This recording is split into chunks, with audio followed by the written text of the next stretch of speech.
बिस्मिल्लाहिर्रहमानिर्रहीम। अस्सलाम वालेकुम डियर स्टूडेंट्स, उम्मीद करती हूँ आप लोग खैरियत से होंगे।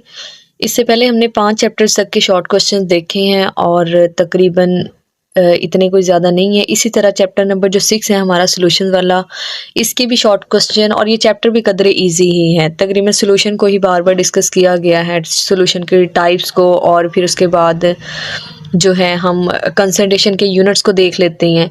तो इसमें देखते हैं सबसे पहला सवाल, define solution with example. Solution क्या होता है? सॉल्यूशन जो है वो होमोजेनियस मिक्सचर होता है टू और मोर सब्सटेंसेस का। अगर हम एग्जांपल देखें, शुगर इन वाटर, यहाँ पे दो आपके पास सब्सटेंसेस है, एक शुगर और दूसरा वाटर, तो दोनों मिलके सॉल्यूशन बना देते हैं, यानी होमोजेनियस मिक्सचर बना देते हैं।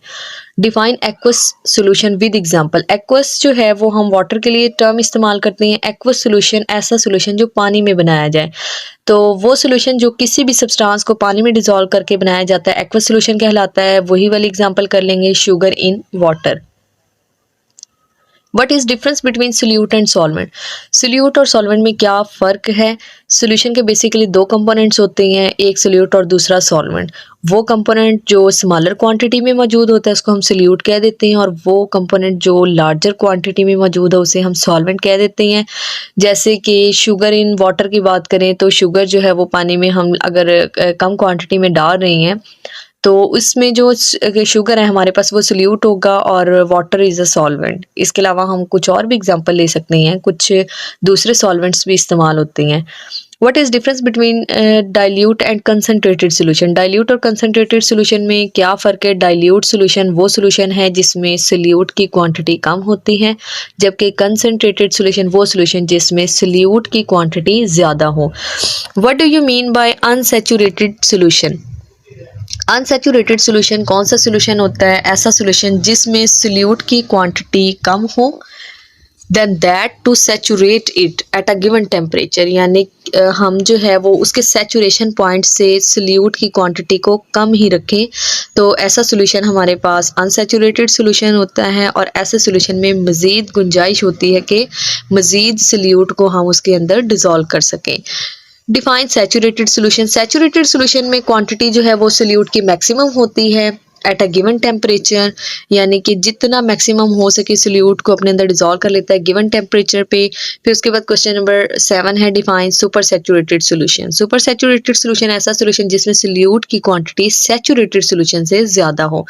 तो इस तरह से हमने देख लिया, अगर सैचुरेटेड सॉल्यूशन से सोल्यूट की क्वांटिटी कम है तो वो अनसैचुरेटेड है, और अगर सुपर सैचुरेटेड है तो सैचुरेटेड सॉल्यूशन से जो सोल्यूट की क्वांटिटी वो इसमें ज़्यादा होती है।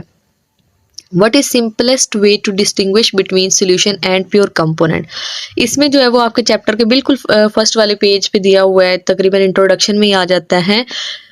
उसमें दिया हुआ है कि सोल्यूशन को और प्योर कंपोनेंट को हम किस तरह से आइडेंटिफाई करें, डिस्टिंग्विश करेंगे। तो इसका बेस्ट वे है वो एवेपोरेशन है। जब आप सोल्यूशन को और प्योर लिक्विड को हीट अप करते हो अलग अलग बीकर्स में, तो जो सोल्यूशन वाला बीकर होता है वहाँ पे जो सॉल्वेंट है वो एवेपोरेट हो जाता है, यानी बुखारात में कन्वर्ट हो जाता है, पीछे आपका सोल्यूट बाकी बच जाता है। और प्योर लिक्विड में चूंकि एक लिक्विड ही होता है जो कि वेपराइज हो जाता है और पीछे कुछ भी जो आपके पास कंटेनर है या बीकर है उसमें कुछ भी बाकी नहीं बचता। इस तरह इवेपोरेशन के थ्रू आपको पता लग जाता है कि कौन सी चीज़ सोल्यूशन है, यानी कि उसमें दो कंपोनेंट्स है और कौन सी प्योर लिक्विड है।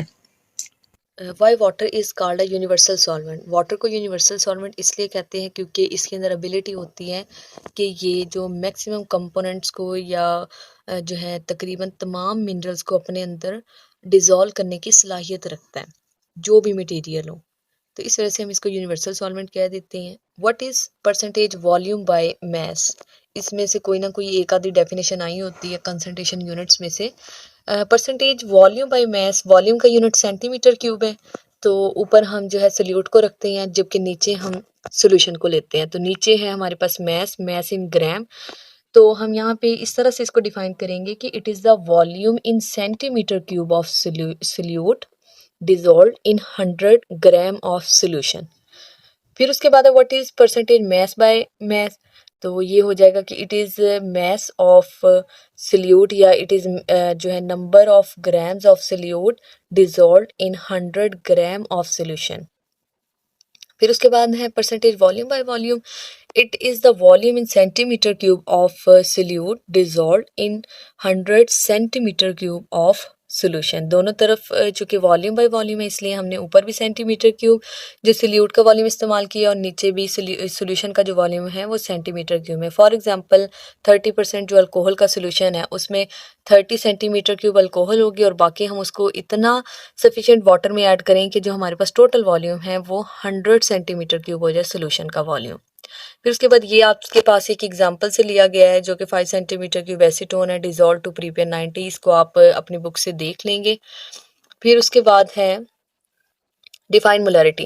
मोलैरिटी क्या होती है? मोलैरिटी जो है वो number of moles of solute dissolve in 1 decimetre cube of solution. इसका जो फार्मूला है वो number of moles of solute divided by volume of solution in 1 DM cube या डेसीमीटर क्यूब, और इसका यूनिट जो है वो मोल पर decimetre cube. What is general principle of solubility? General principle जो सॉल्युबिलिटी का है वो है लाइक डिजॉल्व लाइक, यही आप लिखेंगे। Why do colloid show Tyndall effect? Colloid जो है वो टिंडल इफेक्ट क्यों शो करवाती हैं? बिकॉज कोलाइड के पार्टिकल जो हैं वो बहुत बड़े होते हैं, इतने बड़े होते हैं large enough to scatter the beam of light, कि वो जो लाइट की बीम है उसको स्कैटर कर देते हैं, उसके पाथ को चेंज कर देते हैं। Give 2 characteristics of colloid. Colloid की 2 कैरेक्टरिस्टिक्स यही है कि ये पार्टिकल जो है वो लार्ज होते हैं but not enough to see with naked eye, और जो है ये फिल्टर पेपर के थ्रू पास हो जाते हैं फिल्टर पेपर से। कोई भी आपको जो इजी लगे वो आप इसके 2 कैरेक्टरिस्टिक याद कर सकते हैं। इसी तरह सोल्यूशन की भी और सस्पेंशन की भी, क्योंकि आगे जो आपके पास सवाल आएगा डिफरेंस के हवाले से कि इनमें डिफरेंस करें, वहाँ पे आपने वो कैरेक्टरिस्टिक ही लिख देंगे। फिर उसके बाद why we stir paints before using? Paint को यूज़ करने से पहले क्यों हिलाते हैं? क्योंकि पेंट जो है वो सस्पेंशन है और सस्पेंशन के पार्टिकल्स बहुत बड़े होते हैं, इतने बड़े कि वो बॉटम पे सेटल डाउन हुए रहते हैं, जिसकी वजह से अगर वो बॉटम पे सेटल डाउन हैं तो उनको इस्तेमाल करने से पहले हमें उसको शेक करना पड़ेगा, स्टीर करना पड़ेगा ताकि वो मिक्स हो जाए और फिर उसके बाद उसको इस्तेमाल करेंगे। What is Tyndall effect? Tyndall effect क्या है? टिंडल इफेक्ट जो वो है scattering of beam of light by the colloidal particles. ये इफेक्ट हमारे पास जो है वो टिंडल इफेक्ट कहलाता है। Give example. एग्जाम्पल जो है आप इसकी कोई भी जो आपकी बुक में आपको आसान लगे, यानी कि अगर हम लाइट पास करवाते हैं कोलाइडल सोल्यूशन से तो लाइट क्या हो जाएगी? लाइट की वेव स्कैटर हो जाएगी। तो टिंडल इफेक्ट में आप कोई भी कोलाइडल सोल्यूशन जैसे कि जेली है, ये भी कोलाइडल सोल्यूशन की एग्जांपल है। Define suspension with an example. Suspension जो है हमारे पास हेट्रोजीनियस मिक्सचर होता है with the undissolved particle in a given medium, और इसके एग्जांपल में आप चाक सोल्यूशन या कुछ भी जो आपको आसान लगे, 2-3 एग्जाम्पल आपकी बुक में दी हुई है, वहाँ से आप देख लेंगे इसको। मिल्क ऑफ मैग्नीशिया भी इसकी एग्जाम्पल है। Why suspension does not form a homogeneous mixture? Homogeneous क्यों नहीं बनाता? क्योंकि इसके पार्टिकल्स बहुत बड़े होते हैं जो कि बॉटम पे सेटल डाउन हुए होते हैं, जिसकी वजह से ये होमोजीनियस मिक्सचर नहीं बनाता बल्कि हेट्रोजीनियस मिक्सचर बनाता है। Write two properties of suspension. Suspension की भी प्रॉपर्टी ये है कि ये फिल्टर पेपर से इसके जो पार्टिकल्स है वो नहीं पास आउट हो सकते और पार्टिकल्स जो है उन्हें आम आंख से भी देखा जा सकता है। तो ये 2 प्रॉपर्टी भी कर सकते हैं जो आपको आसान लगे। Write any 2 differences between solution colloids and suspension. इनकी भी आप 2-2 प्रॉपर्टीज एटलीस्ट लिख देंगे इनके डिफरेंस में जो टेबल में दी हुई है आपकी बुक में। How will you test whether given solution is colloidal solution और नॉट, कि ये गिवन सोल्यूशन आपके पास कोलाइडल है या नहीं। तो आप उसमें से लाइट पास करवाएंगे, अगर तो लाइट पार्टिकल्स जो कोलाइडल पार्टिकल्स है लाइट को स्कैटर कर दें तो इट मीन वो हमारे पास गिवन सोल्यूशन कोलाइडल होगा। अगर लाइट ट्रांसमिट हो जाए तो इसका मतलब वो सोल्यूशन होगा ट्रू सोल्यूशन, और अगर लाइट ब्लॉक हो जाए तो इट मीन हमारे पास सस्पेंशन है। Why test tube becomes cold when potassium nitrate is dissolved in water? ये इसलिए क्योंकि ये एंडोथर्मिक रिएक्शन होता है, हीट एब्जॉर्ब हो रही होती है जिसकी वजह से हमें जो सराउंडिंग का टेम्परेचर है वो फॉल कर जाता है, जिसकी वजह से टेस्ट ट्यूब ठंडी फील होती है। Why test tube becomes warm when lithium sulphate is dissolved in water? इसकी वजह यही है कि लिथियम सल्फेट जो है जब जैसे ही हम ऐड करेंगे तो टेम्परेचर राइज करना शुरू कर देता है और हीट इवॉल्व होना शुरू हो जाती है, सॉल्युबिलिटी डिक्रीज कर जाती है, और जब जो है सराउंडिंग का टेम्परेचर भी इंक्रीज कर जाता है जिसकी वजह से हमें टेस्ट ट्यूब गर्म फील होती है। तो स्टूडेंट्स इंशाल्लाह कमिंग वीडियोस में जैसे हमारी ये क्वेश्चंस की सीरीज़ कंप्लीट होगी तो फिर मैं इनके आंसर्स भी कोशिश करूँगी कि अपलोड कर दूँ ताकि आपको एग्जैक्ट आंसर्स का भी पता हो। चैनल को सब्सक्राइब करें, लाइक करें, शेयर करें और नीचे दिए हुए बेल आइकन को प्रेस करना मत भूलें। Thank you.